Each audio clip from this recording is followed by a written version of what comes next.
We're live. We're back. Live and direct. From, it's 2024 now, isn't it? For whoever's listening to this. It's not 2024 for us yet, but it's 2024 for anybody who's tuning in. Live and direct from 1 week ago. So it's just been Christmas time. It's just been Christ Mass. How are you feeling, Lee, after Christmas? We haven't even caught up yet. There's been a whole spiritual awakening after happening since we caught up last. So yeah, this is our catch up / podcast / work day. I feel great. If I'm honest, I feel quite very grateful over this period for lots of things, for the good and the bad, and the good and the challenging. But overall, I feel pretty good. Pretty good. Yeah. How about you? Yeah, I feel great as well. Yeah, I feel interesting. I didn't feel so great over Christmas.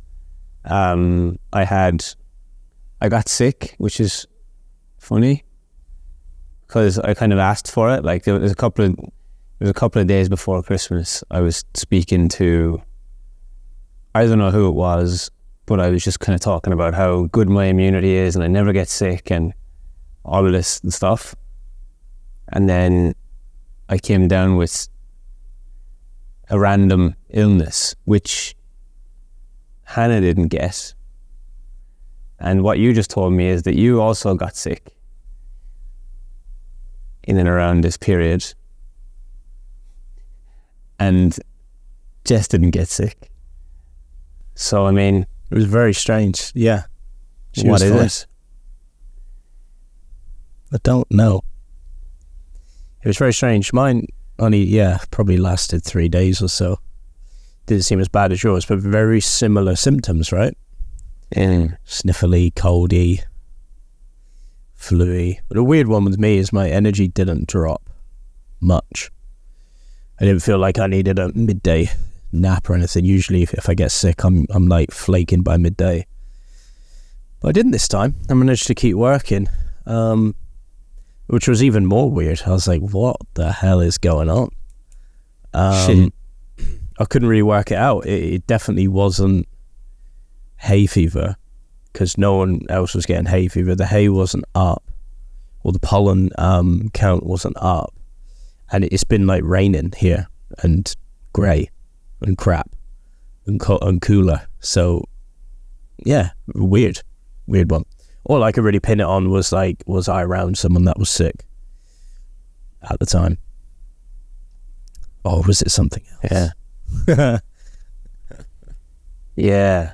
I mean, look, I'm still trying to piece together myself. Like, I'm still trying to piece the puzzle together myself as to, like, what it all is. But to dive right in, fuck it, we'll just go straight into it because there's no easier way to do it. On Christmas Eve, I woke up with a little bit of, like, my throat was a little bit off. And I didn't think much of it, so I just continued on with my day as normal.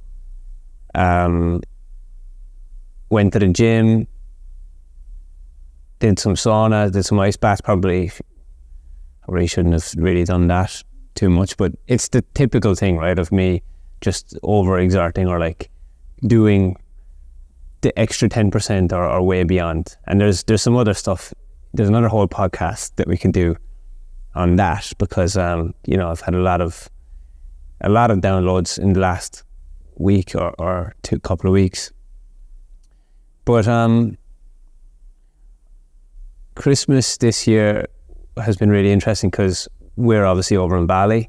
We're not around anyone that we really know, and it's been a lot quieter in the sense of like spending time with family, with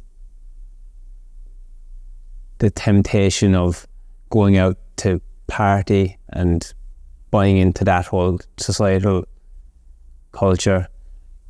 Like, I spent Christmas Day in bed completely, the whole day. Like, didn't leave the room. And Hannah went out and she met her friend. And I got a couple of hours sleep because I didn't get much sleep the night before. But there's a big thing that I've been, for the last kind of couple of years, like, and as long as you know me, Lee, you know how much I believe in energy and in karmic kind of energy and in the universe, as I would have coined it for such a long time. But I'm in right now the island of the gods, and I would always go to events. We would always go to events, and we would always go to different things together, and we always do go to things and events together. And I always say to Lee, like, and I had said to Lee in the past before we go to these events, I wonder what the significance of this is going to be. I wonder what the significance of this is going to be. Like, I intuitively feel very, like, guided in my life. Like, just generally speaking, like, I intuitively feel very guided towards things, and I can't sometimes put a logical explanation to them. But for so long in my life, I was disconnected from where that was coming from. It was just more like the universe, energy, all of this kind of stuff. So anyway, random story. But Christmas Eve, Hannah and I we order some food to come to our place, and we sit down and we say, what should we watch? Like, should we watch like a Christmas movie or something like that, And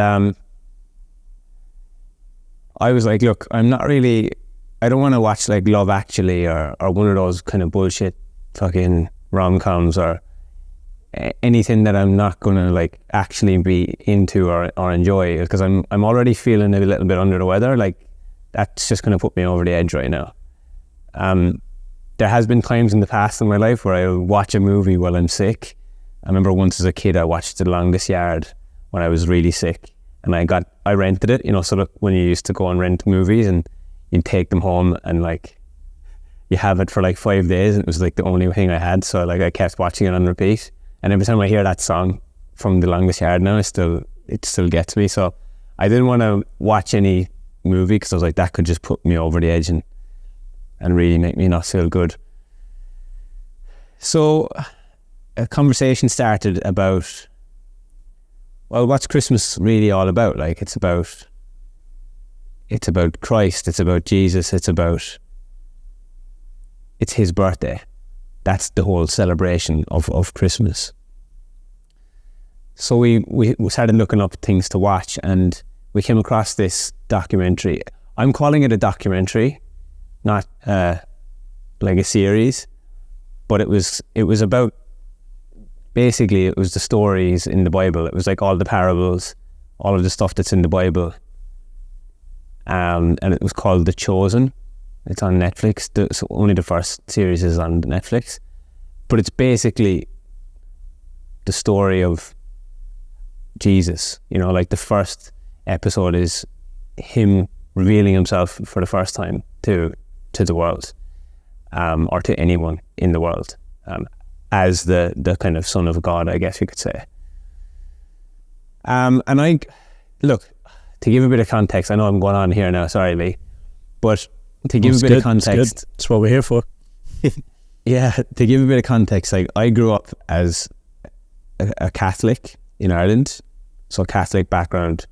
Like, my family, I wouldn't have put them in the religious bracket, but they definitely would go to church and they would pray, and they had beliefs in God, but I don't know. And I had fuck bro, we've a lot to catch up on.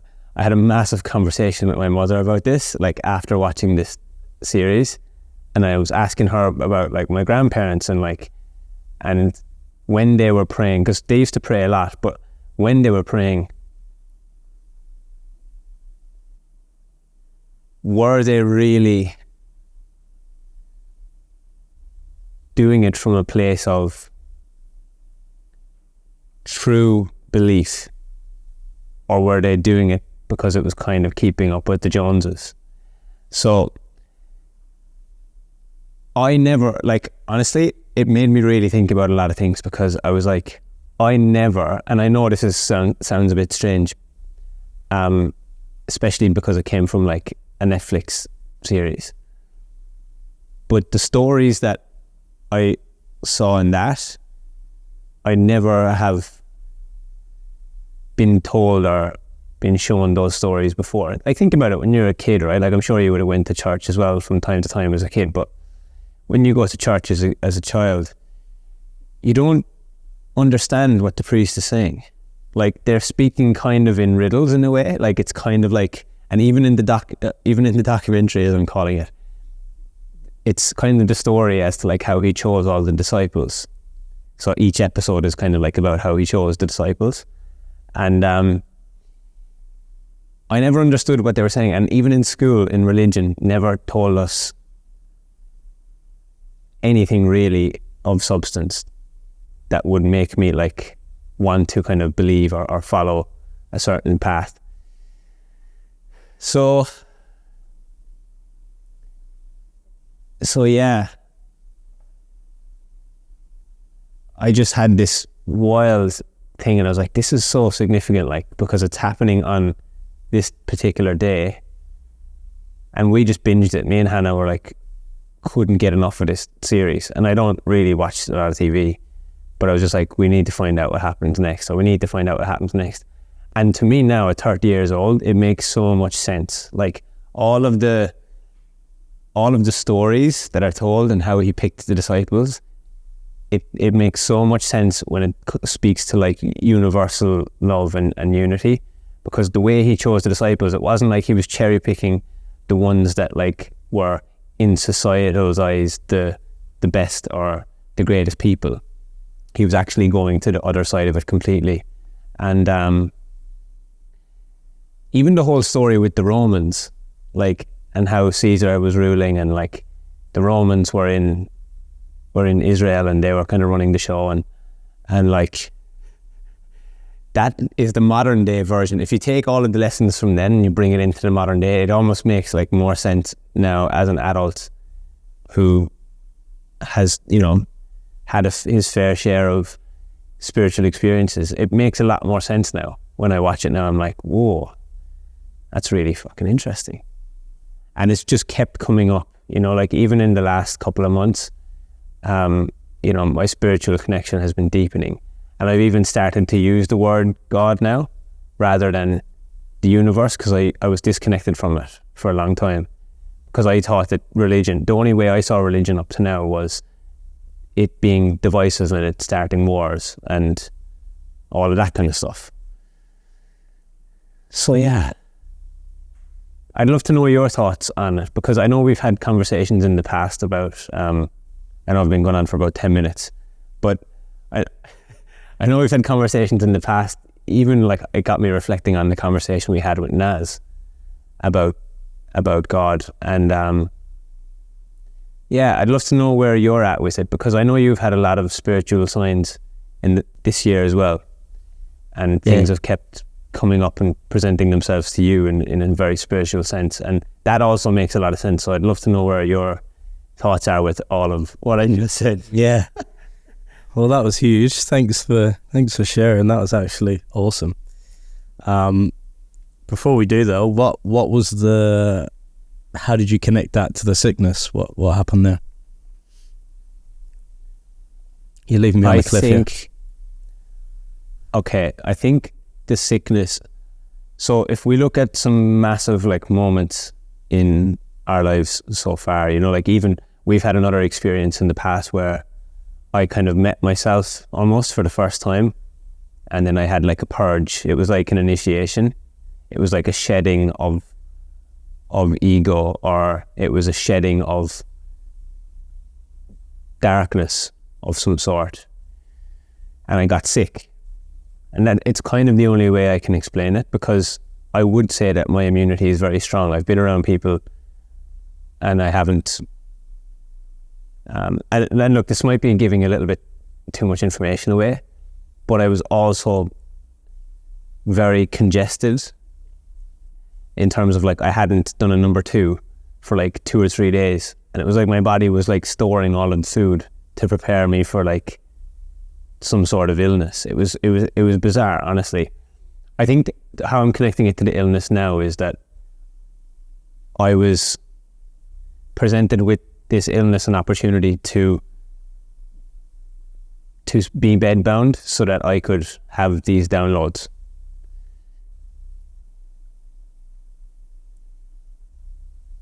And I needed some time by myself, and I needed to be forced into stillness. It's like, if I don't listen, I will be presented with it. And I was presented with it on the actual fucking day that the guy was born. Isn't it crazy? And I even remember, and you'll remember saying it, like, we were only, what day was it? I think it might have been the day before Christmas Eve, maybe. And you were talking about taking a break. I think Hannah was like, you haven't taken a day off. And you're like, we both agreed. We were like, well, when you do what you love, when we do what we love, everything seems like just the flow of things. But it was almost like I could hear in your voice. It was weird. It was like, not that you wanted to, but it was like something needed to happen. Like, it was different. And the point that Hannah actually said it to you might have even been another kind of channeling as well. And isn't that weird how just a day or two after that you were forced to do it? And this is what I love about this, and this is why I love that we can have these conversations and we dig. I love that we dig, because a break sometimes does, and this just circles right back to our beliefs, our core beliefs of why it's so important to have solitude, is like taking a break isn't always because you're wrecked or you're overwhelmed or you're doing too much or you're too busy. It's like, for people like us, we need to stop for the downloads. And that might sound like elitist or whatever you want to call it. I don't care. But yeah, that's how I see that one. It was a forced stop. It's like, no, there's something for you here. Just going to put you in bed for a couple of days. And you're going to get this. You're going to take it. That's how I see it. And now, because of isn't this funny? And I'm going to go somewhere with this next, but I should know this by now better than most people, that the signs were already there that this was going to happen. Same for me. Like earlier in the year, we haven't spoke about this publicly on the podcast, but my dad passed away in June this year, and the signs were there that it was coming. It just wasn't like, well, it was in my conscious awareness. I just didn't really know what it meant. You know, we did a really deep meditation, like a childhood kind of journey, an inner child journey related to creativity, and there were visions that I were having that I just couldn't shift. And I was, my energy was probably waning that day, and my Whoop score was starting to drop, and there were signs on the wall straight away, but again, in my conscious awareness, but I didn't really know what it meant. We were at the hair festival, and it was all big energy output from us. So I thought, well, naturally, I'm going to be a bit tired. And then the whole thing ended, or the whole show ended, and then the night it finished, he passed. And that day, I remember we had a look at it the other day when the Whoop scores came in, and that day was the lowest recovery. I had 1% recovery, basically dead on that day. And I got sick. I was sick for a couple of days. My throat went crazy, my nose went crazy, and it was weird because you didn't get sick, and we shared a bloody Airbnb for like 3 or 4 days. So, and I see that as well as like a direct, all right, boom, off you go. Like, you're going in a transition now. It's like that big wake up call, and it. I don't know. Maybe this is a bias, but I think it probably happens to people that are a bit more energetically open to it. It probably happens more to people like that. People that are maybe closed down energetically, maybe it doesn't happen because the information can't come through, and the body can't understand that and be like, okay, there's something happening here. There's something needs to change.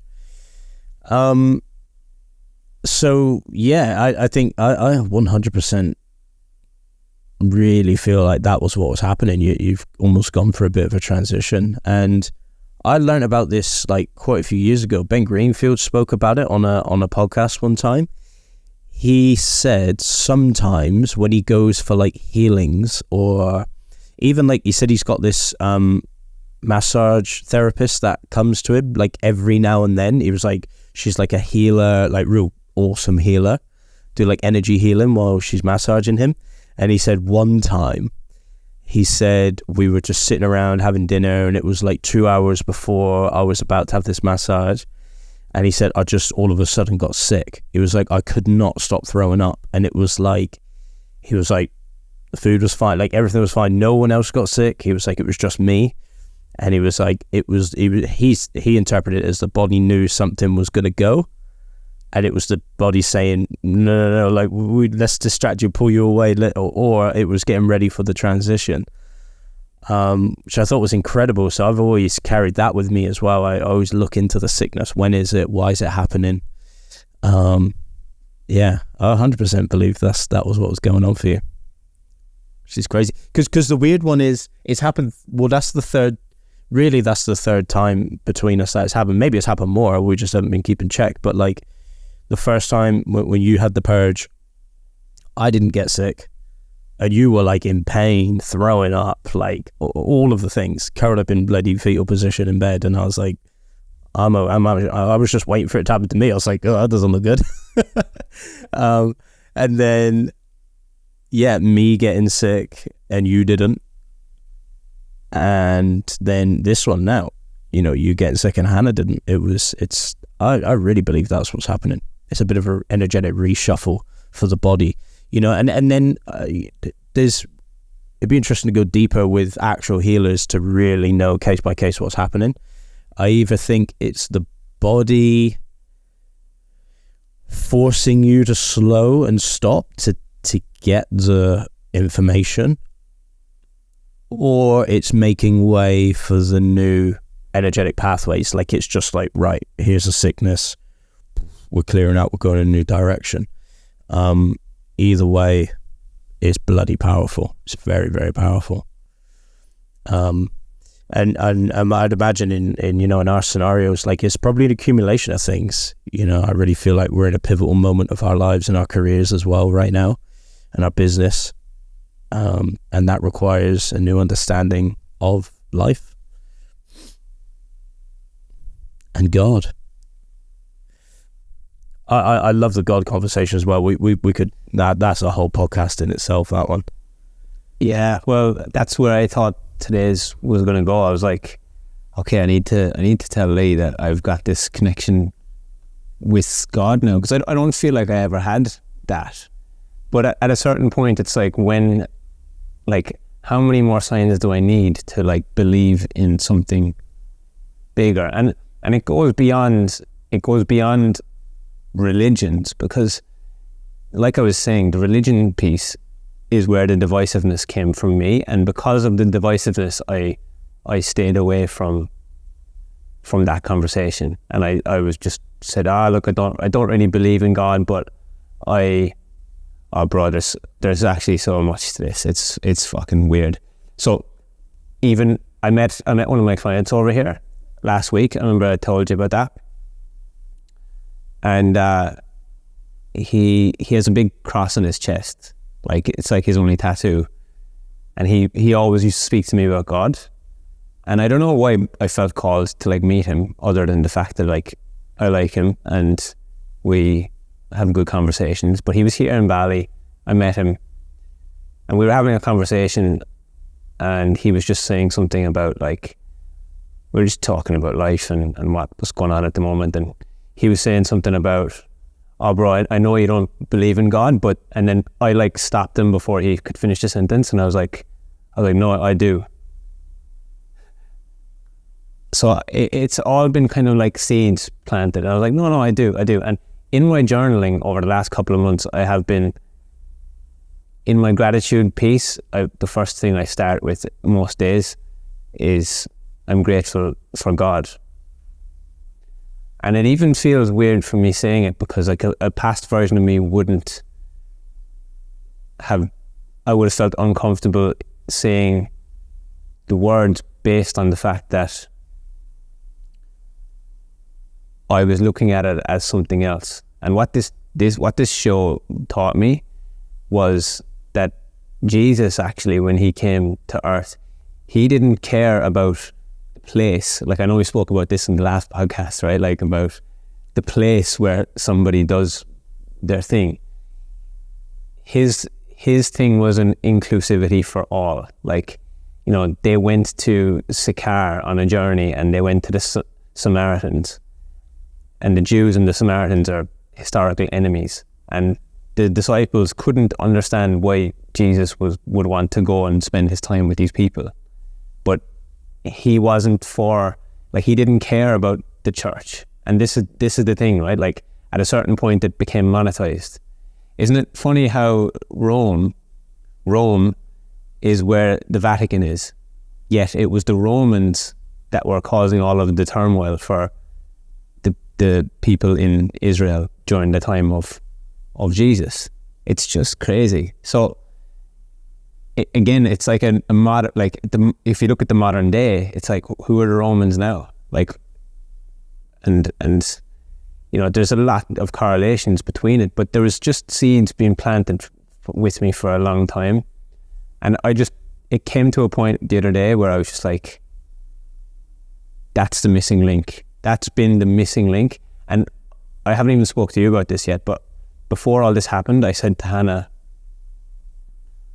I was like, there's something missing in our business. And this is a real great insight into our business and the way we think. For anyone listening to this right now, like, our clients in A&P haven't even got this information yet, and they will probably get it before this comes out. But I just said to Hannah, I was like, we need to make an impact goal, not an income goal. Because we're forgetting about, if we're only thinking about like, okay, we're doing this course and we're going to start coaching people and we're doing this and we're doing that. But if we're only looking at the numbers that are coming into the bank account, we're focused on the wrong thing. Not even the wrong thing, but like, we're not focused on the best thing we could focus on. So I wrote something in my notes a couple of days ago, and off the top of my head, it was along the lines of, instead of us making X amount per year, we need to make other people X amount per year. So it's like, maybe our impact goal has to be, in 2024, we have got 50 barbers to $100 a haircut. And as a natural byproduct of that, you know, we're going to help so many people become different people, because it's not about what you have to do in those situations. It's not about all of the tactics. It's about the people and the person that you have to become in order to get there. And if there's an energetic block, and if there's a block somewhere, I don't know if we'll ever get there. So that's another download that came through for me as well. I was like, and that all happened before this happened. And then, you know, the whole significance of even me being in Bali, like, why am I here? That's another big question that I've always asked myself. Why here? Like, why Bali? Like, why did I feel so comfortable in coming here?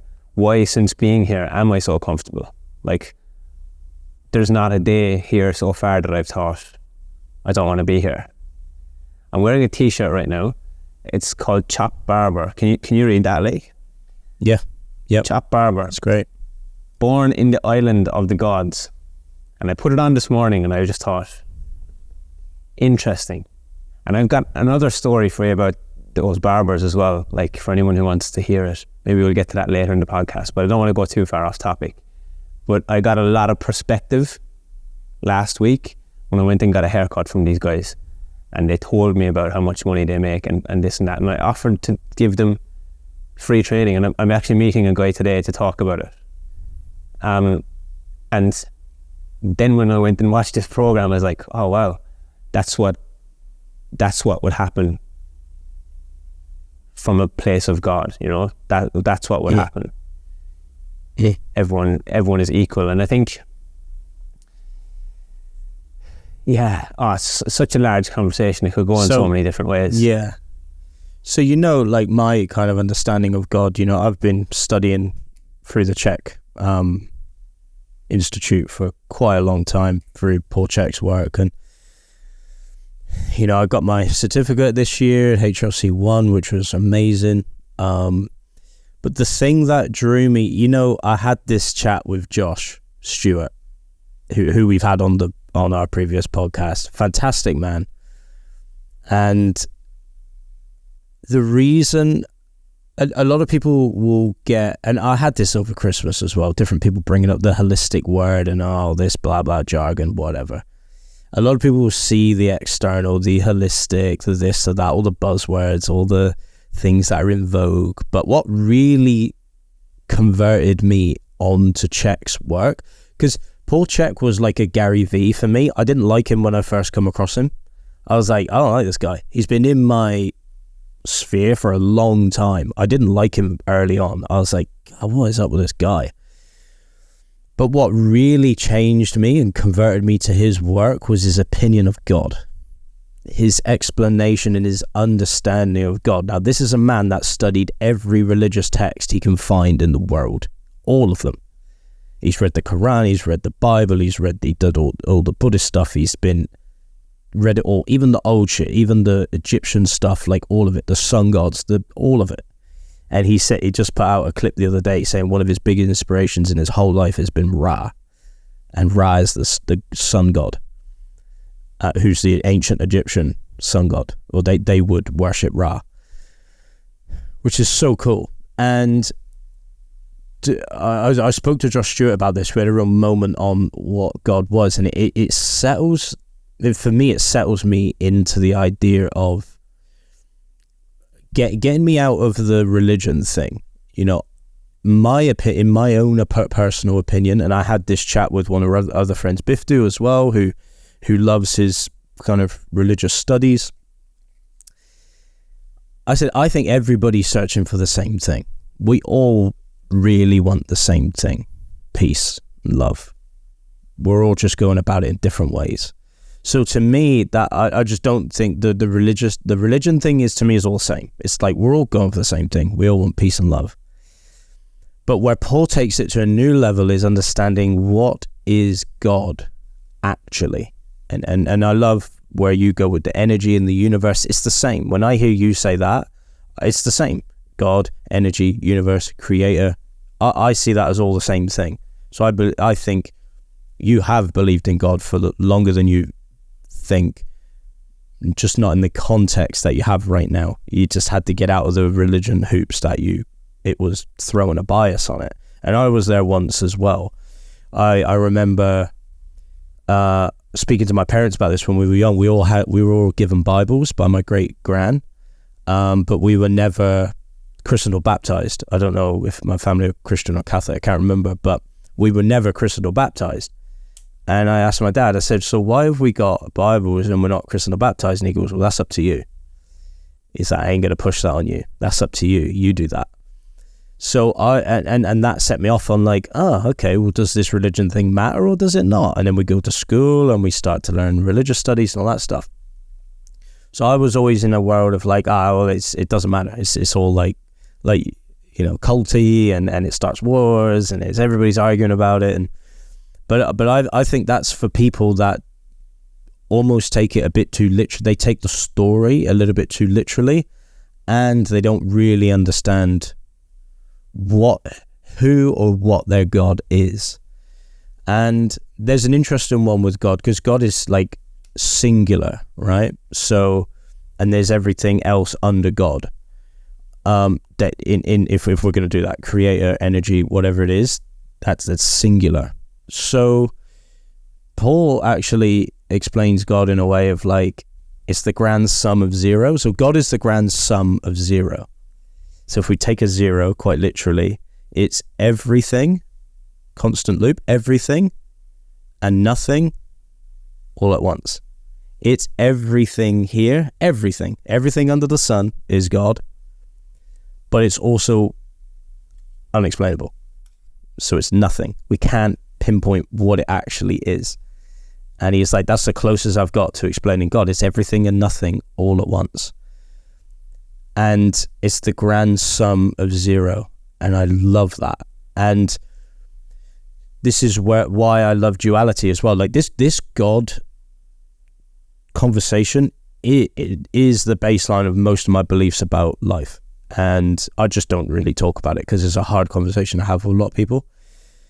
Even the duality piece, I've been speaking about duality for forever, but duality is God experiencing itself. So this world in Paul's understanding is God experiencing itself, because a singular person a singular thing has got no way of knowing itself because it's got nothing to bounce off. That's why the explanation of Adam, Eve, man, woman, relationship, that starts. The only way we can know ourselves is in reflection of other, in relationship of other. So one explanation of what God is this is God's one big way of getting to know himself. Can't die. Paul said this as well. He said, I took so many mushrooms one time. He was like, did hero dose? He did like 20 grams. And he was like, and I met God. And he goes, and someone said, what are you asking? And he goes, well, I said, God, why'd you keep trying to kill yourself? Like, what are you doing? It was like all this war, and this, and this. He's like, you're trying to kill yourself. He was like, oh, don't worry. I can't. He was like, and he said that what that further did is solidify my belief that this is God trying to know himself. This is experience. This is relationship. We can't know ourselves without the other. So it's everything and nothing. Those are my understandings of what this is. It's everything and nothing all at once. And this is God trying to know himself through experience and through other. And that's duality. And we can't have this world without duality. You don't know the sun unless it's raining. You don't know happiness without the sadness. And that's why, look, this underpins my whole belief and the whole cascade of where my brain goes after this. This is why we need the shadow. This is why we need the light. This is why we'll never get rid of judgment, jealousy, war, whatever. We'll never get rid of it.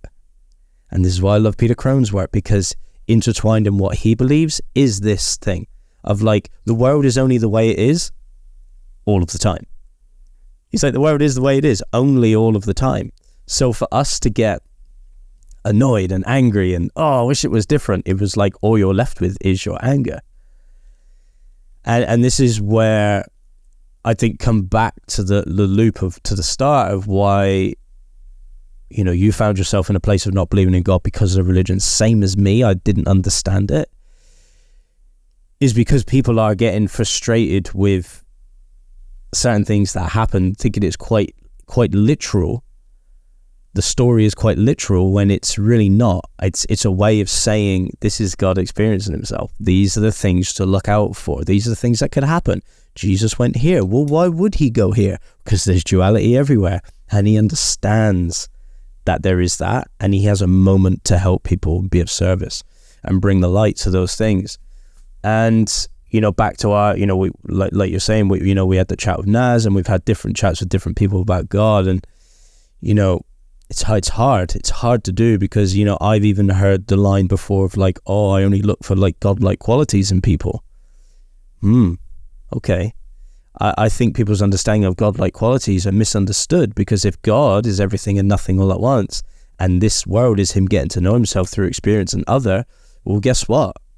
If he is everything, is the good, the bad, the ugly, the better, the love, the not, is all of it. So, I love it, and back to your point there of like it intertwines the impact goals so much better of like of service. I've also heard people talk about the hair, but we're in the service industry. Yeah, duh. Welcome to the world. We all are. Like, what what, just because I cut hair, I'm in the service industry? No, we're all in the service industry. Every single person in every single thing you do. Even if you're making a coffee, you're in the service industry. You're an accountant, you're in the service industry. You're in the stock world, you're a whatever, a CEO, you're in the service industry. Always. And if your North Star isn't for the betterment of other people, then I don't know. Maybe we need to have a little look at that. But yeah, it goes full circle. And I love that conversation. It's a deep conversation. We could go on for days about it.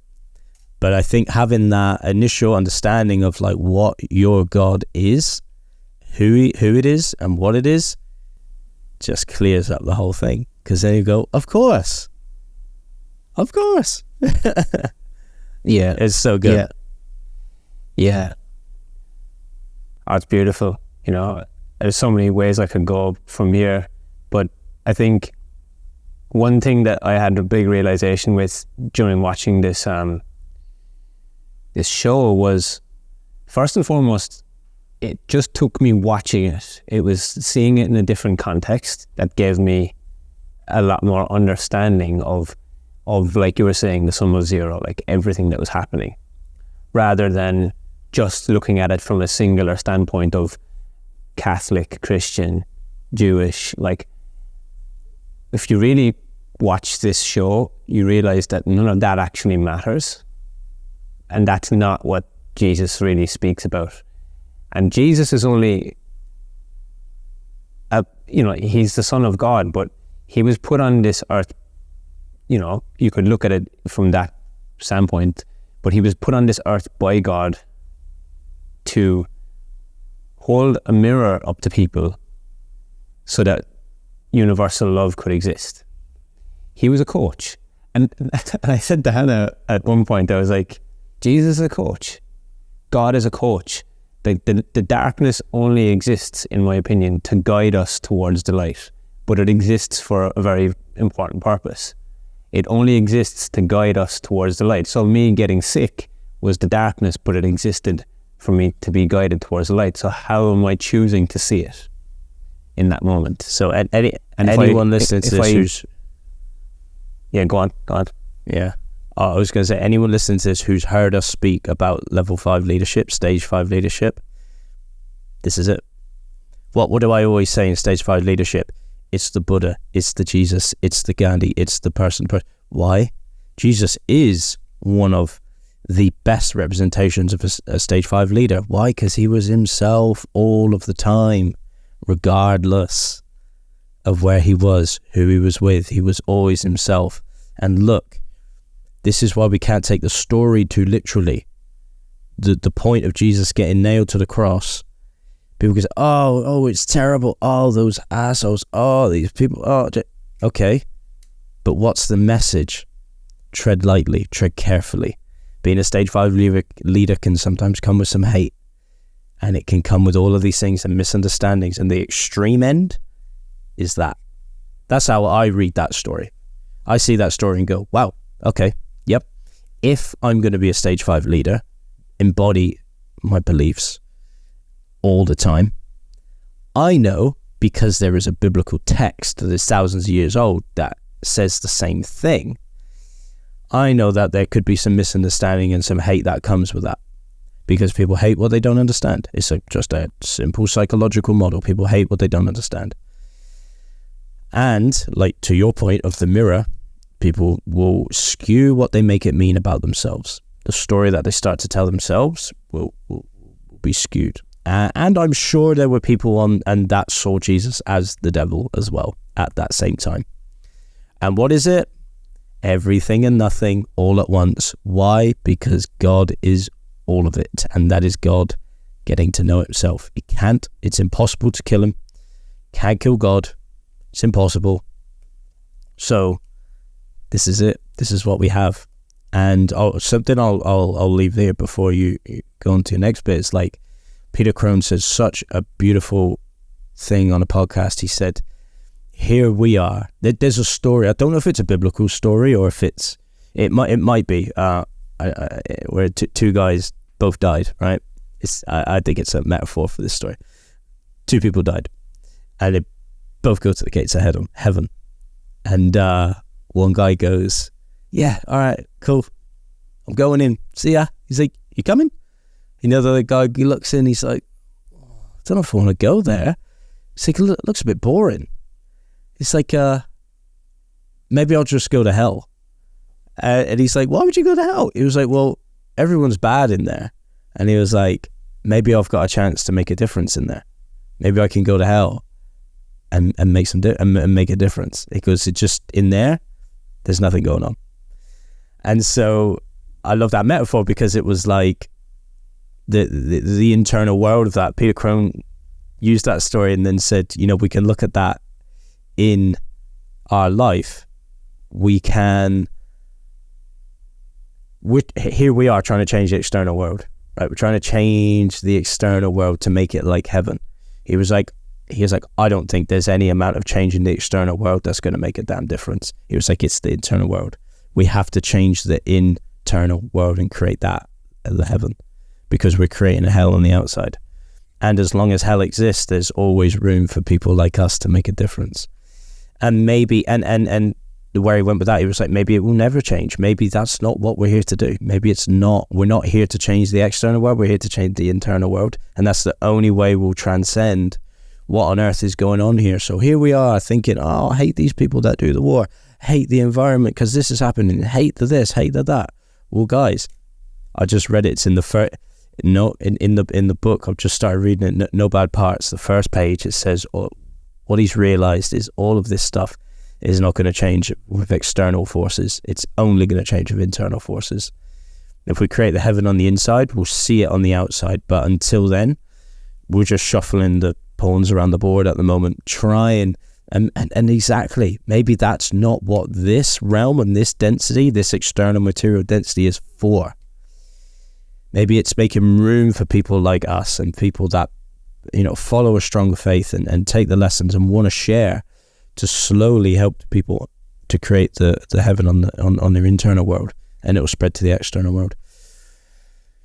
So, and then we'll truly help God to come to peace with himself, because it's just one big experiment and experience. Yeah. There's so much in there, bro. I think, but does it all make sense now? Like it. This is the underpinning of all of my thinking. Is like this. This is it. Like, well, if the grand sum of zero, if God is the grand sum of zero, yeah, and so are we. Like, I often say, like, we're all everything and we're all nothing, meaning to like judge somebody else for something is only a reflection of what we see as possible for ourselves or already in ourselves. And if we're all under the sun, like if we're all, the grand sum of everything and nothing, then we're all one. And that's the kind of, Jesus' message was to bring a kingdom to earth. And if you look at the prayers, I started dissecting and analyzing the prayers, like the Our Father and the different prayers. And all it was trying to bring alignment back to the earth, to abstain us from temptation, which in turn would deliver us from evil.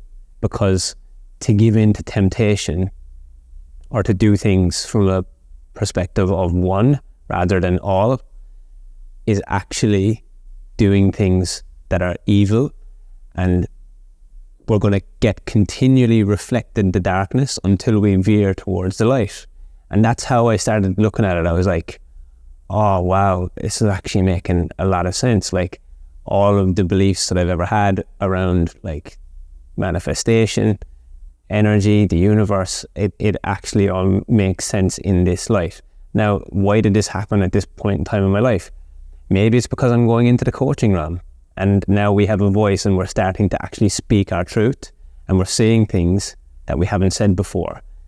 What needs to happen there? There needs to be an initiation, because I feel like I'm being course corrected with that. It's like, oh no, look at it not from a place of worship for the self or the ego. You could look at the ego as a protective mechanism for the darkness, but not for that, but for the overall, the oneness. So it's like, you know, there's been a lot of stuff come up, bro, and I even had a massive, like I mentioned it earlier, a massive conversation with my mother. That's another story to tell you in a second, and that's another sign that this is the path, or this was meant to happen. But to not believe or to not worship God, what are we worshipping then? We're worshipping ourselves. And if we're worshipping ourselves, then God will say, okay, well, if you don't think you need me, here you go then. I'll give you all of the weight of the world for yourself, and you can figure it out. So why are people feeling so heavy? Why are people feeling so like the weight of the world is on their shoulders? Because they're putting themselves before God. So in their eyes, they are God. So I've got a great line for that. Have you heard Russell Brand talk about that? He says, if you don't choose a God or God, he was like, a God will choose you. Yeah. And that one is like, that is what's happening to people. And he goes on to say, and so no matter what, whether you choose your God or your God chooses you, you will worship it. Yes. And then that's where it gets scary, because then we see, what do people start worshipping? Their clothes, their cars, their drugs, their haircuts, their plastic surgery, their this, their that. The temptations. The temptations, which in the Lord's Prayer is actually evil. He says it in the prayer, deliver us from evil, claiming that temptations are evil. Yeah. Because what are they doing? They're swaying us away from the overall goal, which is oneness. It's all clicked into place. Yeah, it's all connected, and it's all to save us all. And this is where this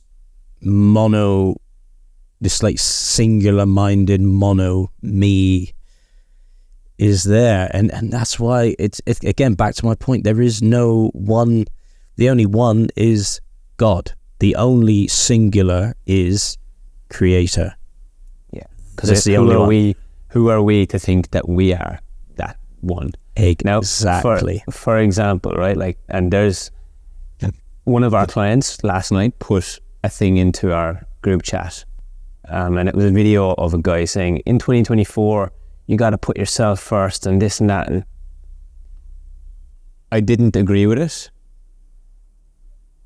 Past version of me might have agreed with it. I might have said, yeah, fuck yeah, that's cool. You know, like, yeah. But now there's a part of me that I didn't agree with that. So, but I didn't let it to be known in that chat because I haven't had this conversation with those people yet. So to actually put ourselves first is to give in to the temptation and to give in to the darkness and the evil. It's like, no. We actually need to put God first. And to do that, we need to put the greatest good of all before ourselves. Hence why the impact goal needs to come before the income goal. Because the income goal is the temptation and the evil. The impact goal is the greatest good of all.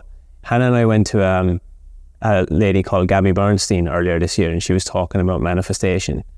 And she was like, you cannot manifest a life of your dreams or what you want if you do not have a spiritual connection. Because if you're doing it for the solo or the mono, and you're not doing it for the greatest good of all, the universal good of the world, it won't happen. Or it will happen, but it will have a lot of hiccups and fuck-ups and course corrections along the way, you know. And historically, I've had trouble surrendering. I've had real big trouble surrendering. And last night, Hannah and I did a breathwork session for her to practice for her thing that was on today. And at the start of it, when I connect all the dots now, and I go back to like my story, my life story, me as a child, abandonment wounds, looking at myself in the cot. Up until now, I put out of survival, nervous system survival, I have put myself first, always, before God. So what did God do? He gave me the weight of the world on my shoulders. And said, all right, well, if you don't want to have trust and faith and belief in me, I'll show you then. I'll keep showing you until you do. So what? And what's another way of saying that is like, if you're mono, you're putting you first, you're trying to be God. Yeah. And God, this is everything. So it's exactly what you said. You said, okay, you want that, do you? You want to be me? Here you go. Yeah, I'll show you what it's like. I'll show you what it's like to feel like. I'll show you what it's like. Yeah, it's hard. Yeah. Hard being me. Yeah. And it keeps course correcting until one day when we listen. And it's, bro, I would recommend actually going and watching this show, because I'll watch it. There's like, I'm talking now, like, and I would have never have imagined this podcast coming like this, but every single word Jesus says is profound. And I know that this was a curated and crafted show, but like, this is all based on the biblical readings and stuff that's in the Bible. So it's just wild. Well, it's like, you know that I've spent a lot of time with the Buddhist monks, and they're the same. Everything that the Buddha said was profound, and Buddha and Jesus were both, I think, in the Quran. They're both sages in the Quran, which is quite interesting. And at the time, this is where the Quran tries to hierarch. I think it hierarchs itself above the rest of it. But regardless, whatever, that it just helps me to understand that we're all looking for the same thing. And words are profound. Words carry energy. Words are spells. They're magic. Oh man, I heard this great one. I've got a new one. I've got a new one for you. You might have already heard it, but Peter Crone said it, and I've never heard him say this. He said we have to differentiate the words that we use from the words that use us. So the difference between the words we put out and the words that go on in here is like, because the words that use you are in here, and oftentimes they're inherited. We've inherited those words. If we're not careful about the words we inherit, it's going to affect the words that we use. Oh, and that one cut deep. I was like, yeah, that's why it's so important. Again, that proves why it's so important to create the heaven on the inside, so that we can affect the outside. There's no point trying to change circumstance. You can't. Most people got it backwards. They're trying to change circumstance to help their internal world. It's not going to work. You have to change your internal world, which will change circumstance. Just that's the way it is. Because and we have direct evidence of that. If changing circumstance changed your internal world, a haircut would work, wouldn't it? It would work. You get to change yourself every couple of weeks, and guess what? Don't work. Yeah, there was a piece. I listened to a great podcast as well with, I spoke to Leo over the weekend, one of our previous clients in AMP, and he's a very religious man. He's really quite religious. He even read us a piece from the Bible, remember, in our 3-day course. So he's very connected with God. And I spoke to him over the weekend, and he sent me a podcast with Andrew Tate and George Janko. Would really recommend listening to it. Actually, there's 2 parts. I started listening to the first part before Leo sent it to me, and they speak a lot about God in it. And George Janko says something, he's very religious, but he says something in the podcast around when God created the world, it was done through the words. It was done through, this is the word of the Lord, right? So he created it with words, meaning, and if you were to look at that from a manifestation standpoint, is like everything that we create starts with word. Meaning like if you want to change your life, start changing the internal dialogue. Because that's how the Lord created the world, was through word. So I actually wrote this down this morning. I started just writing some stuff down for, you can see it in Canva. I started creating a Canva post. And it's like, who are you when nobody's watching? And it went on to speak about, here we are all trying to change how we're seen on the external, but not addressing the internal. And the thing is, it's not about when nobody's watching. Somebody's always watching. And God is the one that's always watching. So you can trick all of the people that you want outside and externally about who you think they think you are. Bit of Jay Shetty in that one. But God always knows. So it's not about what you have to do in life. It's about who you have to become and where that is coming from in terms of intent and alignment. Because God is always listening. He's always listening.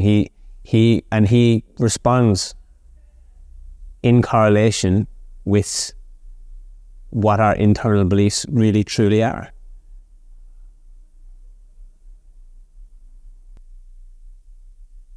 Because it's all energy, right? Like, again, back to the energy, it's just an energy piece. What we believe is what's going to shape our world. Our perspective will shape our world. Like, that's just it. Yeah, it's a huge conversation. It's a massive conversation. And I want to just bring in the piece about my mom as well, just to kind of compound it, double down on it. But she was in, this year, she was in Turkey with her partner, and her partner is quite religious. And they went to a place where it's called Ephesus or something like that, or I can't remember exactly what it's called. But she went there with her partner, and it was where Mary went during Jesus's crucifixion to hide so that the Romans wouldn't kill her, or something like that. So she went there to like hide. And my mom said when she went there and she bought all these rosary beads and she was looking around and whatnot. And when she left, as soon as she left, she just started she was uncontrollably crying. And as she was telling me this story, she was crying as well. She couldn't understand why, but she was just crying. Multiple times during our conversation around this, she started crying. And I was just like, how do you explain that? How is that explainable? There's a lot of things in this world that are unexplainable. They're only explainable at the mercy of God, of the overall sum total of zero. Not everything has to make sense. It's not supposed to. Why are we here in the first place? What even is it? But going back to the worshipping point, that's a super profound piece, because if we don't choose to worship everything, we're choosing to worship ourselves. And that we speak about this a lot, about fixing nervous with service, right? Whenever people tell us that they're nervous because they worship themselves. And they might not want to hear that, because that's a harsh reality. There's no nervousness when you're at the service of other people. If you watch this thing, Jesus never got nervous. Jesus was never nervous because his intent wasn't, and it was nothing to do with him. He removed himself from the situation. And when we remove ourselves from it, and it becomes about everyone, that is godlike. Mm-hmm. When we step into a class, we step on stage, we step onto a coaching call, whatever, I'm never nervous anymore. There might be anticipation, but there's never nerves. Why? Because I actually don't think people believe us. It's not about me. I get, what's the words? how to articulate it? It's like, yes, I get fulfillment from doing the thing. That part is about me, but all it does is it's feedbacks, and it's a feedback loop, and it lets me know that I'm being of service in a great way. But to get nervous about the thing that I'm talking about, I'm never nervous about the thing that I'm talking about anymore, because it's to help. It's of service. And we've had these chats before about the experiences that I've had on different substances. And, you know, I've got a lot of the answers for those things of why I am quieter in certain scenarios of this, and it always comes back to a place of help. I just want to help. And why do I need to know so much? Or how do I expect to help without knowing enough? Yeah, it's all intertwined, and I think there's so much value to understanding the grand sum, and that's just it. It's you know, and I think we've come a long way in the last 3 years of understanding the hair world as well. Like, you know, it may sound like, you know, we have some pretty not abrupt, but pretty like challenging views on the hair world, but it all comes from a place of service. And I have compassion for everybody that gets addicted to getting a haircut, and it's most people. And that's good. Not many people are going to want to hear that, but it's true. And I can tell you why in a minute. But, you know, I don't judge those people. I have compassion for them because they worship themselves, and they don't understand where this stuff is coming from. They just don't understand. And when you start to study different psychological models, you realize, oh, they're all trying to get a certain feeling of safety, acceptance, and ease. And we'll go all the way back. If you keep tracing the feeling, it most of the time goes back to peace. Most people just either want ease or peace. So why would you want to look a certain way? Oh, so that I'm accepted into this group, or I might have more of a chance of getting a partner. Okay, so what would that do for you? Oh, that would let me know that, you know, I'm worthy and whatever. What would that do for you? Oh, that would, you know, I guess that would like make me feel, you know, happy. Oh, and what would that do for you? I guess, well, then I could relax. So what you really want is peace. But you're using the vehicle of changing the way you look in pursuit of finding peace. And then all you have to ask yourself is that a sustainable way or a reliable way to do that? And what we realize is in the hair game is no. It's always a high no. Why? Because it grows back. It grows back. So is that a great way to find peace? No, because it's so momentary. You will find peace momentarily, but long-lasting, deep, peaceful change in your internal heaven ain't gonna come from the outside. So where that looks different is, and this is why I don't judge the getting the haircut and done. This is why I've been saying it for years. We are this close to it being great because it's such a celebration of how good it is to be a human right now.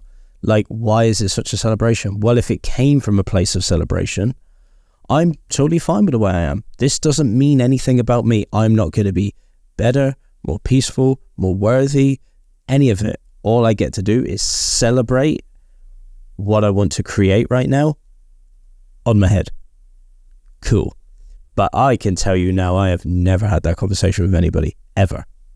In my whole nearly 20 years of cutting hair, no one has ever said that to me, except from us now, because we just get, when I shave your head, you just like, I don't care, just do it. It's purely practical. But, you know, you take that away. See, a lot of people don't want to go there. They don't want to see hair in that light because they think it's so important to get that small piece of validation, whatever, which trickles down into peace, because they don't know how to get it anywhere else. They don't know how to create it inside. And I have compassion for that. I don't judge that. This is where people can confuse our views on the hair world. I'm not judging it. I have absolute compassion for it. But what we can do is we can make it a brilliant tool for humanity if we could just really see where it's coming from and build it to a place of empowerment and to turn it into a celebration of creation. It's not that right now. People will mask it as that, but goddamn, it's not that. So, yeah, it's huge. It's huge. I don't know how the hell how I got there, but that's where we went, and it's just understanding that and realizing. So back to the point of service, it's Ram Dass said it beautifully. One of Ram Dass's great lines, use your work as your path to enlightenment. And how do I interpret that? I interpret that as just have a look at the people and who needs help, and what can you learn about yourself to change your internal heaven to then influence your external world. And that's just how I see that one. I'm like, yeah, cool. It doesn't matter what you do. Like you said, we say it all the time in our $1 million consultation, is like, the reason the $1 million consultation exists is because of our understanding of everything and nothing all at once. We're all the same. We're all humans. I don't give a damn what you do. You could use $1 million consultation for anything, pretty much anything. Because it doesn't matter, because you're human. We're all humans. We're all the same. So that's what it comes down to. We're all the same. We're all trying to get similar things. We're all trying to get love, peace, acceptance, and we're just using different vehicles to get it. Now, what I don't always enjoy is the disempowerment model, something that relies on people's addictions and inadequacies. That's to me, I don't enjoy that, because it doesn't feel good. I don't know what's true. I don't think anybody knows what's true, but all we know is what things feel like. And to me, that doesn't feel good. And we have a direct scope of that, because how many people have come back from their haircut and said, I feel better than I did last time? They don't say that. Why? Because they're trying to use the vehicle of changing their external world to hopefully change their internal world. It's just not going to work. They don't come back with the hair all grown out and go, I'm so much more joyous than when I left you last time. That's what I would say to the guy. If I sat down in that chair, he'd be like, oh, how are you today? I'm like, oh, I'm full of joy, man. Because this doesn't matter to me. It doesn't matter. It's not going to change my internal heaven. It's just not going to change it. And so that's where the hair world is almost so powerful. That's why I say, anyway, I'll speak for myself. That's why I say it doesn't matter. Because it's impossible for it to change your internal world. Just won't on a permanent basis. Anyway, that's a deeper inquest. That's you got to go on a journey for that one. But yeah, something that relies on people's misfortune, their insecurities, their inadequacies to keep the wheel moving and to make money. That doesn't feel good to me. And that's deep down, conscious or unconscious. It's absent of God, actually. It's actually absent of that, because if we look at what we've made it mean historically, what has the industry made it mean?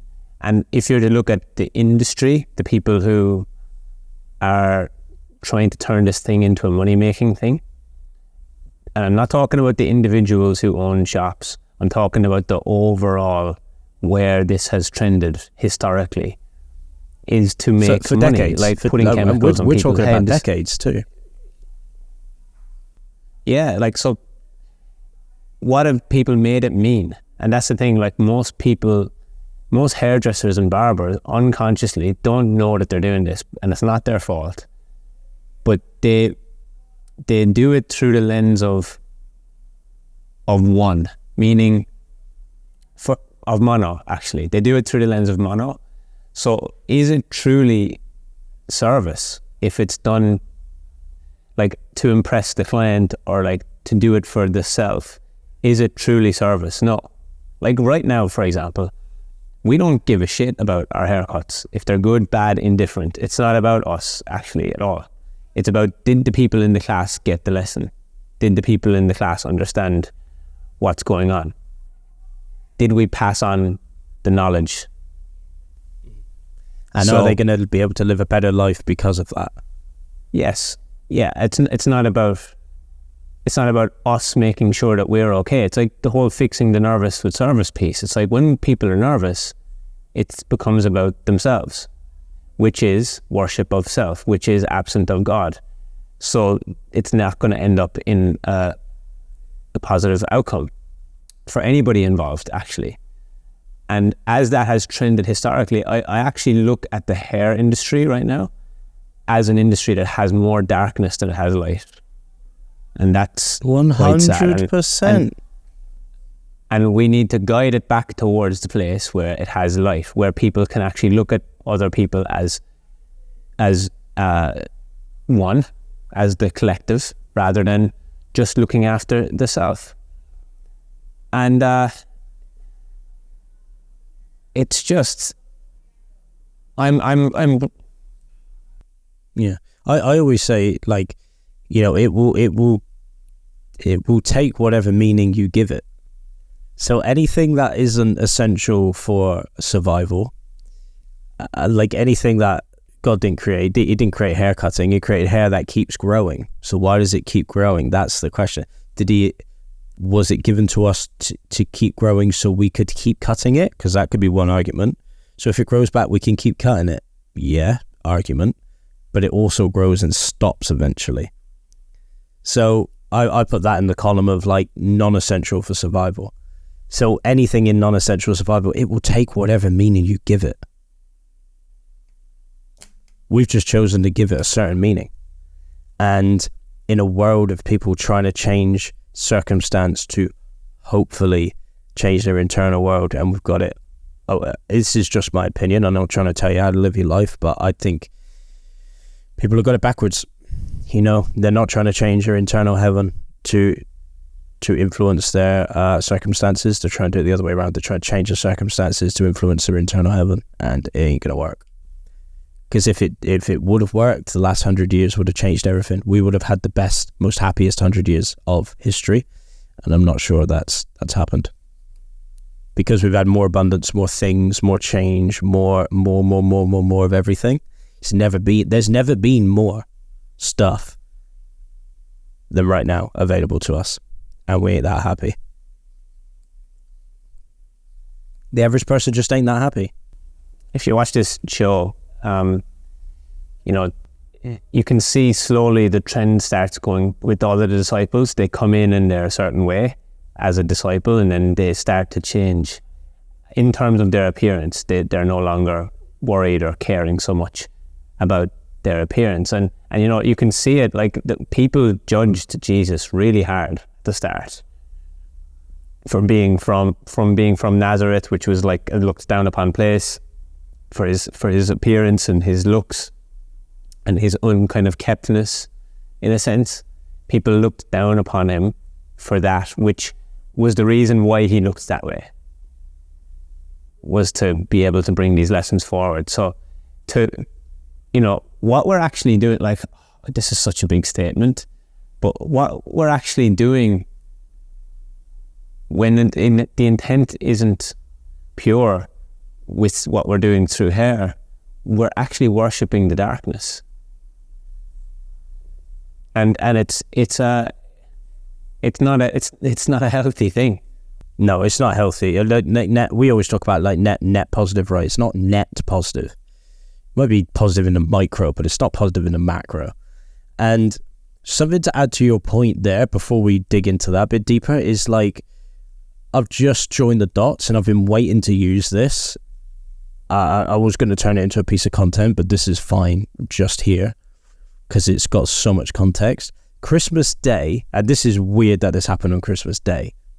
Christmas Day, I went to the petrol station because I needed one ingredient. We were baking here at home and we were down with one ingredient. So I was like, all right, I'm just going to go see if there's anything open. Went to the petrol station and everybody was lovely. Like, the guy at the desk was lovely. All the people in there were nice. Like, people were letting people go. And, hey, Merry Christmas. And there was a smile and there was a thing. And I thought, so what's underpinning this?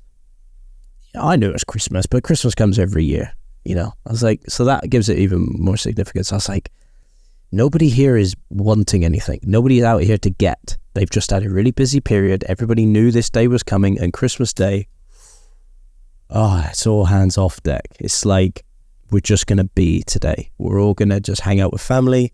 We're going to have some beautiful food, and we're going to be. And I thought, isn't that interesting? everybody here seems so much more beautiful and kind. And I thought, it's the absence of wanting. I'm trying to get, because that's our world. And then literally like 2 days later, everybody's just back to normal. The bustle, get out of my way. Okay, what are you doing? The weird looks, and no one's talking to you. It's like, I just really picked that up. And I think that just tied nicely into your point of like, when we're in pursuit of just always trying to get, it's hard to be a coach. It's hard to be like Jesus, because what he had to do was let go of the wanting to get, the wanting for more, because it's hard to be kind. And I realized it in real life. I went out and I was like, wow, everybody here is just like so nice today. Yes, because it was Christmas, but there was something underpinning that. Nobody was in a rush to get, to have, to want. They were just being, because no one was at work. They weren't at work. They were just like, cool, well, got the day off, and we're all going to eat some nice food and celebrate together and be with family and just be. And it was a really beautiful thing to witness. And that's just one day of the year. And the reason I brought up the one day thing, it comes every year. Why can't it come more often? Why can't that be the set point more often? If there's never been more things ever, and there hasn't been more stuff ever, we've gone through the industrial age, we've gone through mass production, we're now in the technological realm where it's not slowing down. What's this thing of needing to get more? We're so stuck, and a lot of it is survival, trying to protect us, and there's that we could go off on a whole bloody podcast on that too, which I've come to this realization lately through even more study of like a flaw in the nervous system. The nervous system gets stuck in time. It doesn't move with us. So why is a traumatic event why does it shape so much of our future? Because it happened in the past. Why is it stuck? It gets stuck there. It gets stuck in time. So there's a flaw in the human condition somewhere where it doesn't move with us. It gets stuck in time.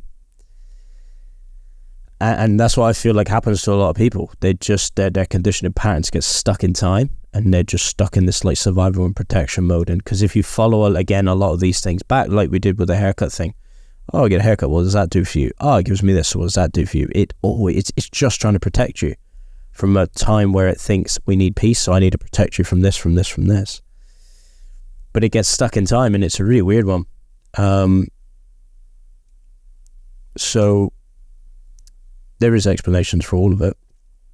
We obviously don't know all of it. And also I'm coming to this point of like, I don't really even know what's true.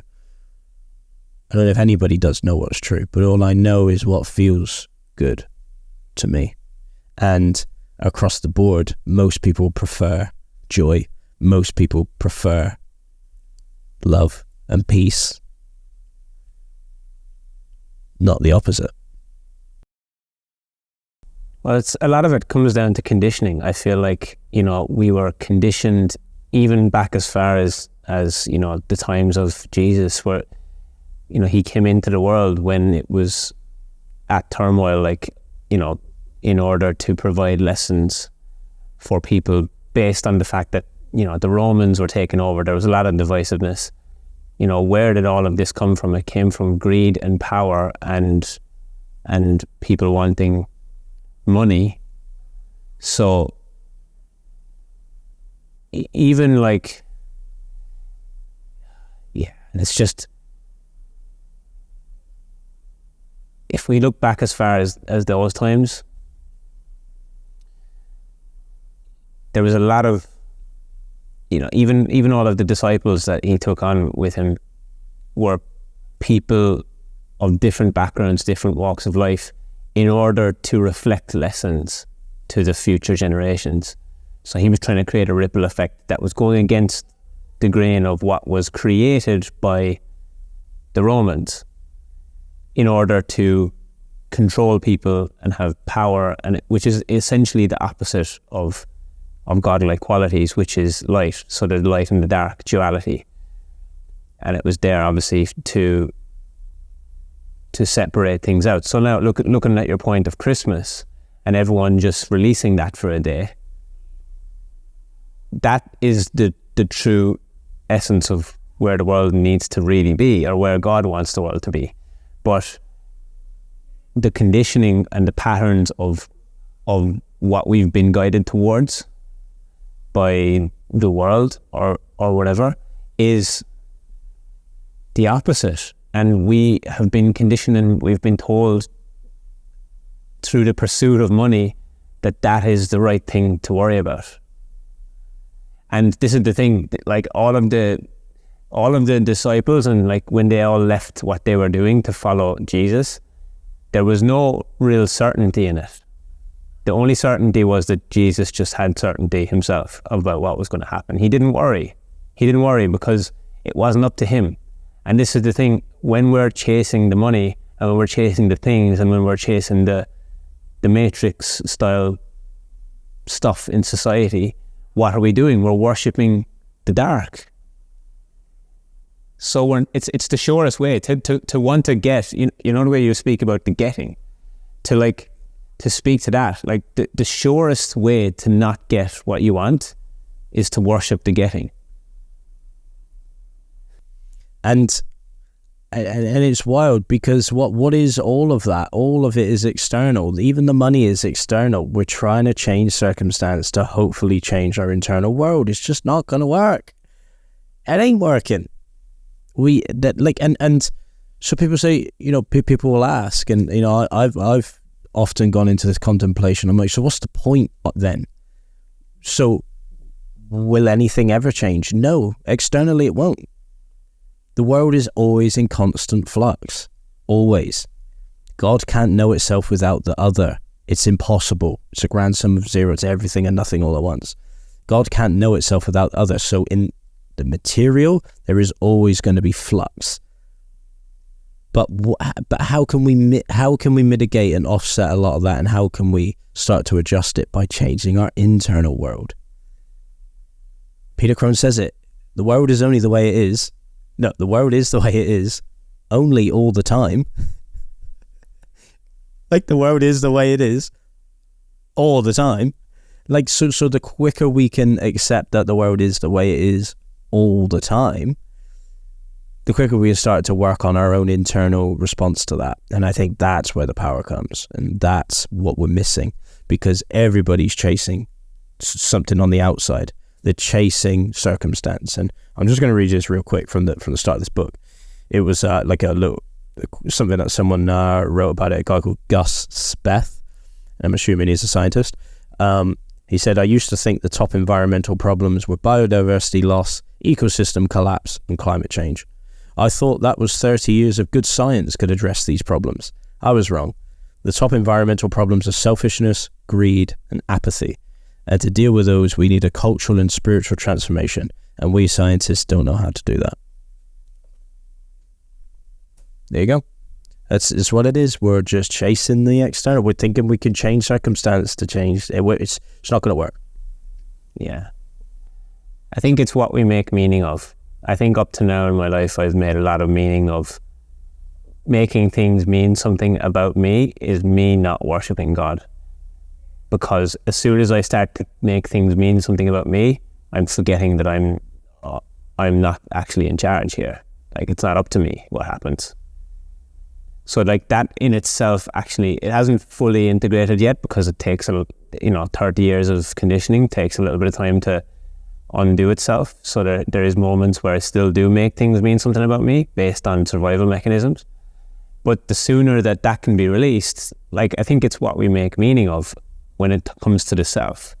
Because this is another big download that I've had over the last few days about like self-love and like self-respect and all of this stuff. As much as I believe in that, it still has to come second. Like when I saw that thing that was put in our group, the video about the guy saying, put yourself first in 2024. I was like, no. Like my first instinct now was to be like, no, put yourself second. Like I have to come second to all the greater good of all, always. That's what came to my mind. Yeah. Well, that's the great. I love that one. That's the great paradox. That's me me putting myself second is me putting myself first. Exactly, because that's why it's a paradox. So Yeah. without you, the group can't change. But without the group, there's no need for you. So it's I love that. Who comes first, you or the group? Well, that's the paradox. I believe they're 50-50. I would say, and that's why my own personal purpose statement is I'm of service to myself so that I can be of service to others, so that I can be of service to myself, so that I can be of service to others. And it just keeps going round, and it's like that infinity loop. It just keeps going round, around, around, around, around. And something I was gonna bring that up earlier, because that's one of the worries that is brought up in the Czech Institute is what was it? That line of like most spiritual people aren't healthy and most healthy people aren't spiritual.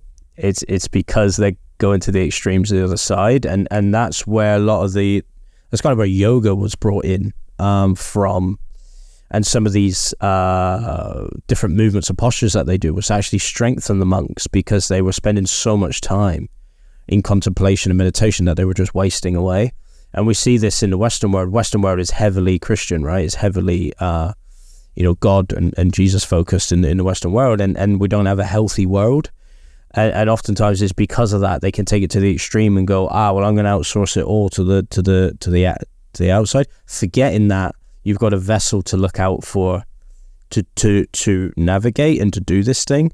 It's like having a car and just thinking, I've got to drive around the world, so I've just got the world to drive and I'm not going to worry about the car. You still need to take care of the car. Like, what's more important, the trip or the car? Well, they're both important.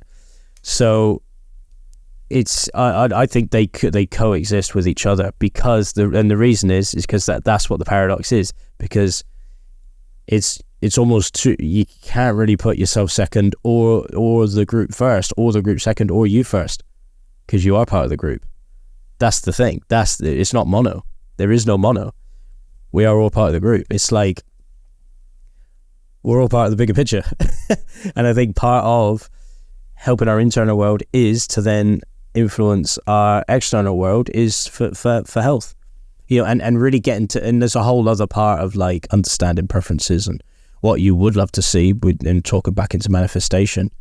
Is the way that you're leading yourself getting you more of what you would like to see? So what would you like to see? Peace, joy, fun, this. Okay, so are your actions bringing more peace, joy, love, fun? Not taking care of yourself isn't that peaceful. It's not that joyful. It's not that fun when you wake up sick one day. So yeah, that's the paradox right there. And I love that conversation, because I think they're both as important as each other. But, if you're not in good nick, you can't be of service. And that's no good for anyone. I feel like it's widely misunderstood. I feel like that's widely misunderstood as a conversation, and then what people end up doing is actually worshipping themselves and not putting the greater good of all above anything.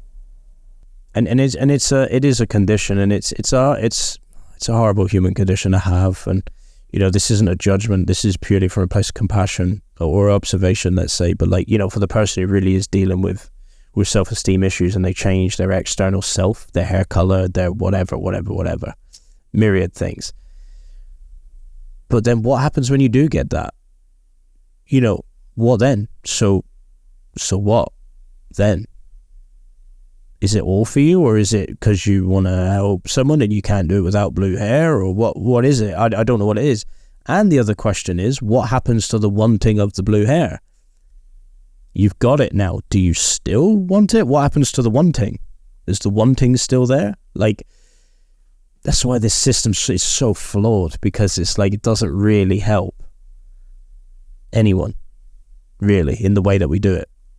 All it helps is the money, and we care about the money, but the money doesn't care about us, and we have to remember that, because it's external. If anything, they're just notifications that are pop-ups basically from people who are actually wanting help but just don't know how to communicate it. Yes, it's a confirmation of the condition, right? It's a confirmation of how you really feel. It's a confirmation of the belief and the story that you tell yourself, and that's where I go with that. It's like, so when you do get the blue hair, what does that do in terms of how you're of service? Are you of better service with blue hair? Or do you just feel a little bit more peace now? Because if there's a little bit more peace, that's an inquest you've got to go on. That's some contemplation you've got to go on.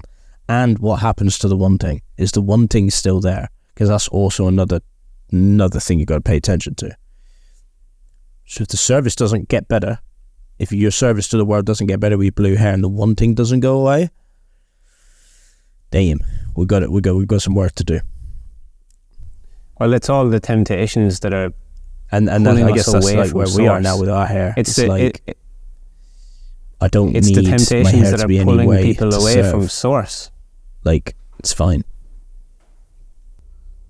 Yeah, well, it didn't matter back then, did it? Like, not once in that whole show did I see anything to do with hair, really. Only one scene where there was a hairdresser and they were doing some braids. That was about it. But it is with the pure intent, it is a platform to serve. There's definitely a platform there to be of service. However, the meaning we've given it up to now has pulled us further away from service rather than actually directing us towards it.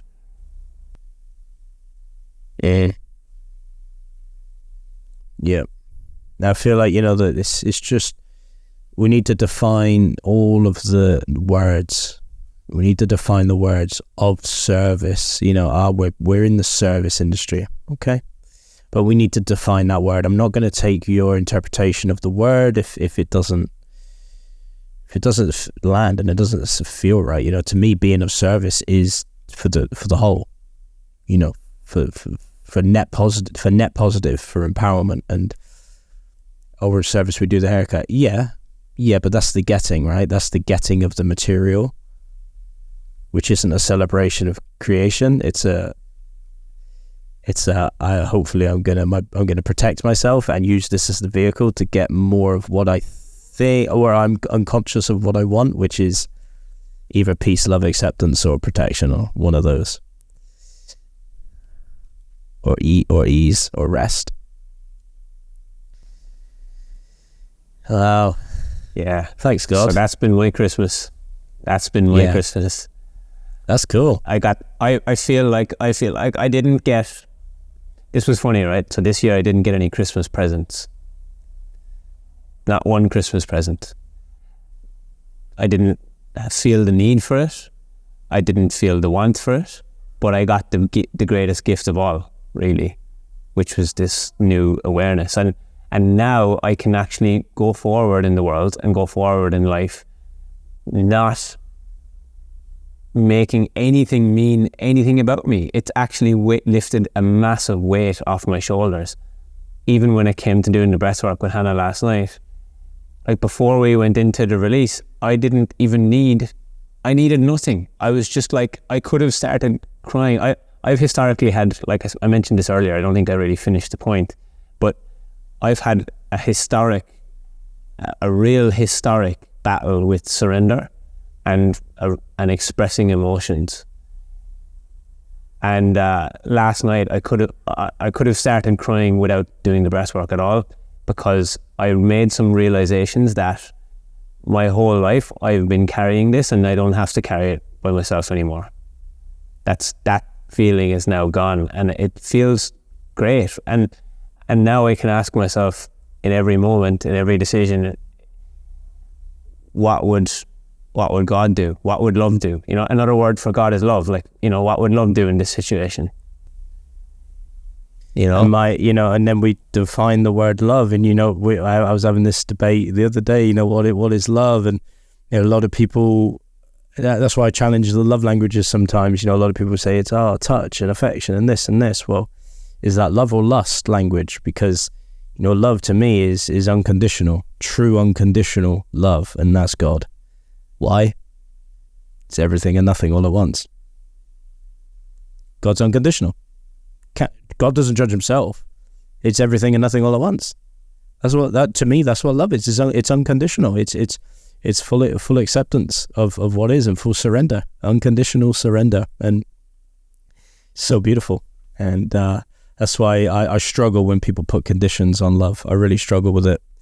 And yeah, it's hard for me, that one, but I'm gonna stick with unconditional, sure. Yeah, and that's beautiful. You know, that is your inner knowing. That's why you struggle with it. Anything that there's resistance or battle with is out of alignment with what is really. Yeah.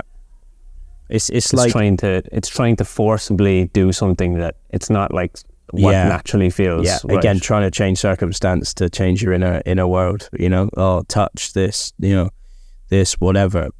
It's okay, but it's still on the outside, and it's still trying to change the external. It's just still trying to manipulate circumstance to change your internal world, and that's it. And you know, the thing, you know, again, Peter Crone said such a great one. He was like, you know, things and words only hurt you to the degree that you already believe them. So true. You know, if you believe that your partner not touching you or this or not having sex X amount of times per hour or whatever it is people are doing these days, if you believe that means something that's not about love, then you already believe it, you know, and that's your journey to go on and to communicate that and do that together. And often the reason that will keep showing up is to present you with the opportunity to transcend it all of the time. To work with it, to grow with it, and to meet it. And you know, I'm doing that internal family systems kind of study right now, and you can meet all of these things. You can have the conversations with them. You can see where it is, and then can you forgive it and see what it wants, and what is it? What do you need to do? And yeah, it's really cool, really, really cool. So that let's go back to where we started. That's why I feel quite good now. Because like this is how my brain is. It's so funny. I was in the car the other day and I had the podcast on, and I've been listening to a little bit of Leila Hormozi, you know, Alex Hormozi's wife, and I had the podcast on 1.5 speed, and it sounds hilarious because you know what Leila's voice is like, and it was hilarious. And Jess was in the car and she goes, "I feel like that's what your brain must be like that's what it sounds like inside your brain." Yes, it's pretty true. That's how the inside of my brain sounds. But it's all of these things happening, all of these frameworks and systems, right? So what does that mean?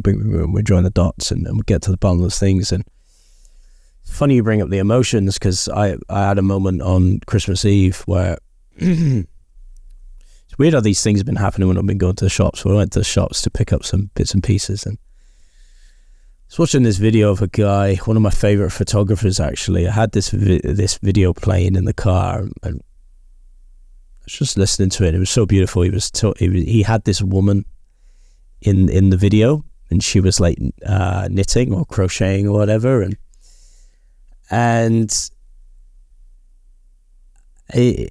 I didn't know. He didn't say that it was his mum until like 3/4 of the way through. And he went, you know, she was talking about her mum, and then he said, "Oh, so Nan passed away like in this year," and then it all made sense. It was his mum talking about her mum and where she inherited all this creativity from and artistry, and it was, the video went on to like start to celebrate the person for who they are. It was like, I just had this realization that I don't think we celebrate parts of people enough, like their cool parts enough. We're focusing so much on bad parts of people. And I don't know why, but it sent me into this spiral of like my own parents. And then, you know, I was thinking about my dad, and yeah, it sent me into this realm, and maybe this is my kind of transformation now, of like not focusing on the trauma so much. I feel like this whole trauma talk over the last few years has really put people into a weird place with their parents, of only focusing on the bad or what they perceive as bad. And I think what I kind of came to the realization is like, I haven't celebrated the good parts of them for like a long time, of who the good parts of who they are. And yeah, I just fucking broke down. I had to pull over. I was crying my eyes out like a little girl. but that was that. I probably couldn't have done that, you know, before. And Yeah, but this is the thing, Leigh. This is the thing. When there's a belief and there's a faith in God, there is no bad parts. No, and that's it. That's what this work is teaching me, and it's like there are no bad parts, but it's my understanding of parts therapy and my preferences and looking at celebration and power and empowerment and joy and looking at that, and I think, wow, I haven't been a good steward of my own preferences over the years, purely because I wasn't conscious of this framework, but also I haven't celebrated these parts of people enough, and that's one of there's something that holds me back, I think, of bringing more joy into my life, is actually celebrating the parts of others, instead of just always focusing on the bits that might be shadow or not so good, or oh, that's why the trauma come up in me, or that's why I'm like this. It's like, yeah, we get that, we get that now. It's definitely the reason, but doesn't have to be the excuse. And yeah, I think that's definitely something I'm going to carry with me in 2024.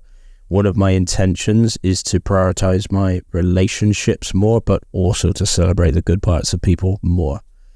Because, that video just really hit home for me, especially on a parents thing. I've been quite focused on my patterns for the last few years, and it can send you into a bit of a dark hole of like only seeing those things, when there's beautiful parts of everybody. I think, again, if we're all equal, we all want a similar thing. It's just everybody's, systems are trying to protect them. So yeah, that really kind of hit home for me. And that's going to be something I'm going to carry into 2024, for sure. That's beautiful. I think we're starved these days of longer form conversations, which in turn lead to contemplation and reflection. And we're actually starved of each other's presence as humans, because we're so caught up in ego, like generally speaking in society, which is the protection of self, which is the worship of self, that we can't even worship.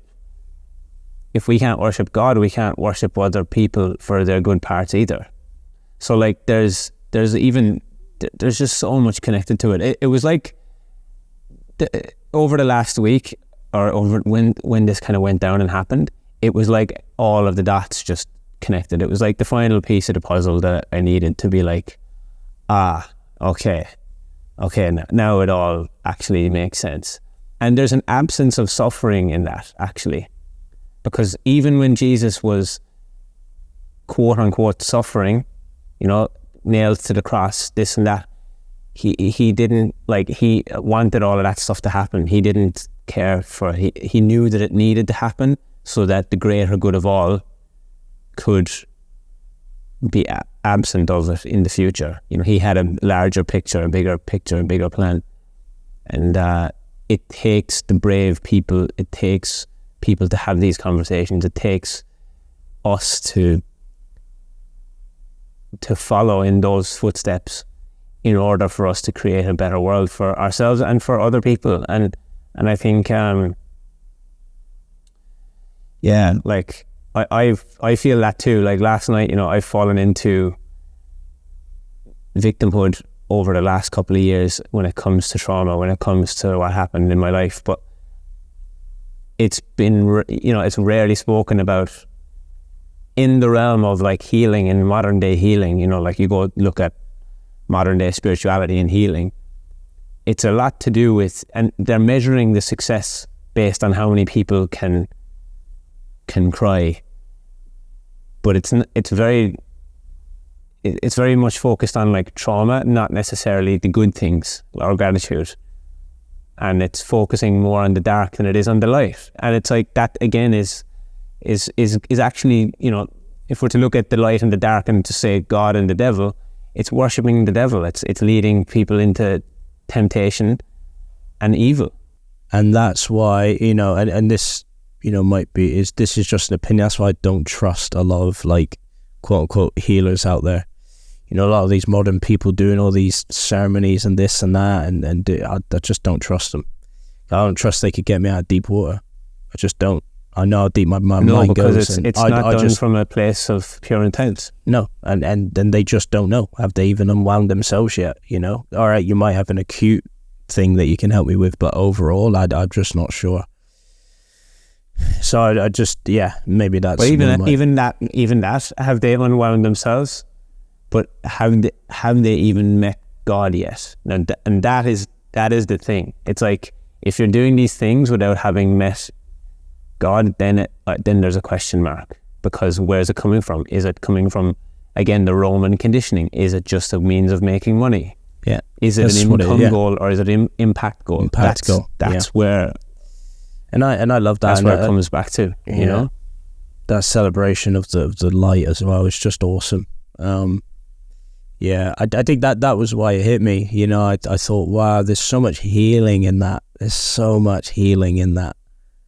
You know, not about, because people be like, not celebrating the material, celebrating the qualities, the real qualities.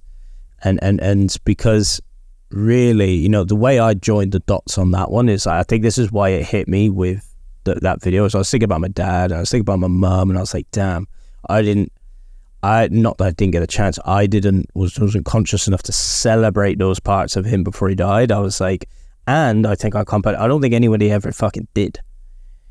That was one of the big things about my dad's life that makes me sad. I'm like, and that then started to make me join the dots about how he treated me to be the high achiever, to be the go-getter, the this, the that, which then I saw that as dark or like shadow, because I was like, well, that's where I got my conditioning patterns from. And then I was like, actually, that was just his nervous system and psyche protecting him to then put through me to try and get what he was really, mate, I'm just trying to join the dots here, maybe wanting someone to appreciate his good parts, and then that came out in me. So I can see that full circle now, and that's what I think in 2024, like especially with like my mum and whoever, there's so much healing in celebrating people's qualities, like, because there's one of the ultimate forms of acknowledgement. I see you. That's saying I see you, like, and we don't have to get stuck on the good parts, because then, I'm all encompassing. I'm like the good and the bad, but whatever, I accept it all. But if we can really just celebrate those parts, wow, how cool. That's massive. Well, that's what Jesus did. He celebrated the good parts of the people. He saw the best in people. That's why he recruited the disciples the way that he did, because general society didn't see the good parts in those people. So, and he did. And that's what is going to heal the world, essentially.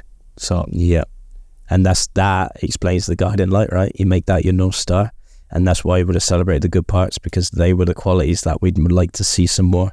So if you celebrate them, get seen for them, but like, oh, do some more of them. But the way that modern world's tied up, we're celebrating a lot of the opposite, really. Yeah. So yeah, I think that's a lot for our listeners to think about for this week. We could do part 2 on this. This is amazing. We could do part 2 on this. I think we need to have our own. I think we almost need to have our own debrief offline about this. Let's debrief the pod and keep going and keep going with it, because I think there's so much more within this topic. And 100%. And I would just listen to this with openness and curiosity. Like, I think a lack of openness and a lack of curiosity is actually evil. It's evil. It's the darkness trying to come in, and that's one thing I'll caveat this whole episode with, and maybe we should have put it at the start, was like, this isn't a handbook on how to live your life. It's just ideas, right? Nobody knows what's true. All we know is what feels good to us, and this is just our experience. Like, this is where we're at, and I'm so glad this is coming up. I'm so glad you're getting this. It feels good for me, because this is where my brain. This is like the foundation of all of my thinking. It goes through these lines. Like that. I wish I could draw. I'm going to draw it one day, but like my brain goes through these lines of like thinking. Yeah, I'm glad we had the conversation too, because I think, there was a part of me, there was a small part of me that was like, I wonder how Leigh's going to take this. I wonder how Leigh's going to feel about this, because this is still new for me. Like, and, it makes a lot of sense though, right? Like if you think about like how we operate just in general, just in our business, in our lives, we do put a lot of trust into what we were coining as the universe. We don't prepare for a lot of things, and for us, it's like, okay, well, why don't we let the universe guide us, or we'll let God go first. That's kind of like the whole piece of the puzzle. So we've had this belief for a long time. Now it's just about, okay, let's actually, I think, trust. It's like trust that this is what is. Because if this isn't what is, then what is?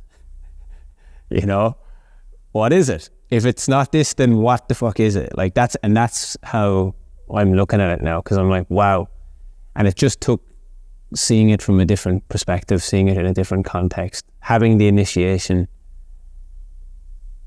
And now I'm like, wow, like this is really quite profound.